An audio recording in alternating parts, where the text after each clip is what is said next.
Hello, hello, hello. Uh, at EKOM, the organic garden, Monday morning on a Friday, Furahi Day in Kiswahili. Um, just doing a quick morning round.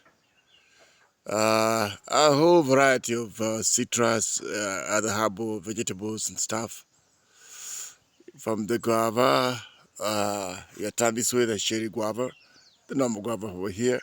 Turn this way, one of those old school guavas, all African olive tree over there. Further that way, I'm gonna move that direction.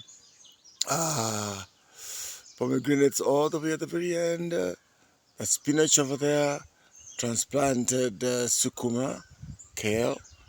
There's a saga over there just finishing. There is a mango tree coming up here next.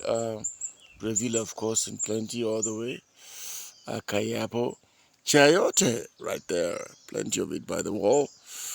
Very good morning, bright and beautiful sun. And of course, down that direction, you can see the macadamia.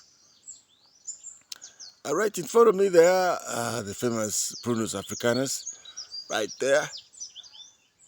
Yeah, just next to the apple tree, right here, just next to the guava. Yes, yes.